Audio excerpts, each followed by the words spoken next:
अभी अभी फरवरी का महीना बीता ही है, लेकिन क्या आपने कभी सोचा है कि इस महीने में 28 या 29 दिन ही क्यों होते हैं? जबकि बाकी महीनों में तो 30 और 31 दिन होते हैं। तो फरवरी के साथ ये अलग व्यवहार क्यों? क्या ये सिर्फ एक संयोग है या फिर इसके पीछे छुपी है हजारों साल पुरानी कहानी? आज हम उस रहस्य से पर्दा उठाने वाले हैं जिसने हमारे कैलेंडर को हमेशा के लिए बदल दिया है। आइए जानते हैं कि क्या है वजह। समय को मापने की शुरुआत आज हम जिस कैलेंडर का इस्तेमाल करते हैं उसे कहा जाता है ग्रेगोरियन कैलेंडर। इसे 1582 में पोप ग्रेगरी 13 ने लागू किया था। लेकिन कहानी यहीं से शुरू नहीं होती है। इससे पहले था जूलियन कैलेंडर, जिसे 46 ईसा पूर्व में जूलियस सीजर ने लागू किया था। और उससे भी पहले रोमन लोग एक अलग ही प्रणाली का उपयोग करते थे जब साल में सिर्फ 10 महीने होते थे। प्राचीन रोमन कैलेंडर में शुरुआत में केवल 10 महीने ही होते थे। जी हाँ, साल मार्च से शुरू होता था और दिसंबर में खत्म हो जाता था, यानी कुल 304 दिन होते थे। और सर्दियों के लगभग 60 दिन किसी भी महीने में गिने नहीं जाते थे। मतलब कि जिन महीनों में सर्दियां पड़ती थी उसे काउंट नहीं किया जाता था। बाद में 713 ईसा पूर्व के आसपास रोमन राजा नुमा पोम्पिलियस ने कैलेंडर में सुधार किया। उन्होंने जनवरी और फरवरी को उसमें जोड़ा। अब साल में 12 महीने हो गए। लेकिन यहाँ एक दिलचस्प बात थी। रोमन लोग मानते थे कि सम संख्या अशुभ होती है, इसीलिए वो महीने को 29 या 31 दिन देने लगे। लेकिन जब पूरे साल को संतुलित किया गया तो अंत में एक महीना ऐसा बचा जिसे 28 दिन देने पड़े, और वो था फरवरी। लेकिन फरवरी ही क्यों छोटा रह गया, आइए उस पे भी बात करते हैं। फरवरी को साल का आखिरी महीना माना जाता था। आज हम दिसंबर को आखिरी महीना मानते हैं, लेकिन उस समय फरवरी को आखिरी महीना माना जाता था। रोमन संस्कृति में फरवरी शुद्धिकरण, प्यूरिफिकेशन का महीना था।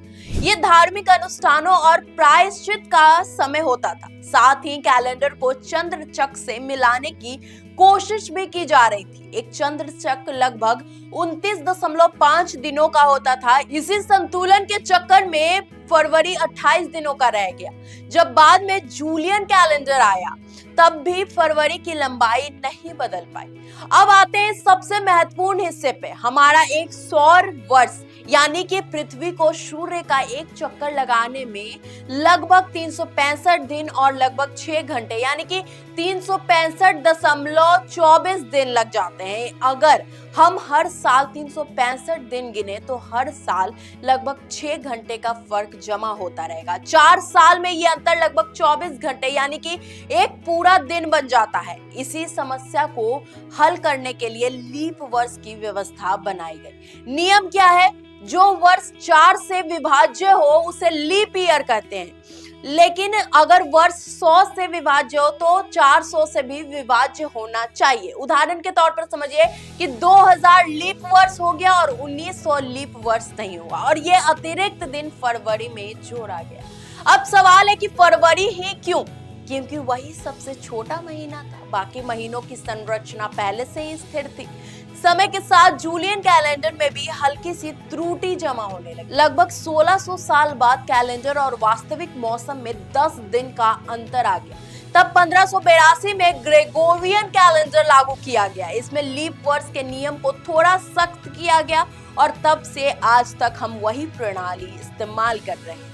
सांस्कृतिक महत्व, फरवरी सिर्फ छोटा महीना ही नहीं होता है, इसका सांस्कृतिक महत्व भी गहरा है। अमेरिका और कनाडा में फरवरी को ब्लैक हिस्ट्री मंथ के रूप में मनाया जाता है। 14 फरवरी को वैलेंटाइन डे मनाया जाता है, जिसे हम प्रेम का उत्सव कहते हैं, और 29 फरवरी को लीप डे कहा जाता है। कई देशों में इसे सौभाग्य का दिन माना जाता है जब लीप ईयर पड़ता है। मतलब कि फरवरी में जब 29वां दिन होता है उसे वो लोग सौभाग्य का दिन मानते हैं। आयरलैंड की एक परंपरा के अनुसार इस दिन महिलाएं पुरुषों को विवाह प्रस्ताव दे सकती हैं। सोचिए, अगर लीप वर्ष की व्यवस्था ना होती तो हर 100 साल में कैलेंडर लगभग 24 दिन पीछे खिसक जाता। दिसंबर में गर्मी पड़ती और जून में सर्दी। मौसम, खेती, त्योहार सब अस्त व्यस्त हो जाते हैं। यानी फरवरी का ये अतिरिक्त दिन हमारी पूरी समय व्यवस्था को संतुलित रखता है। तो अब जब अगली बार फरवरी आए और आपको लगे कि ये महीना बहुत जल्दी खत्म हो गया, तो याद रखिएगा इसके पीछे हजारों साल का इतिहास है।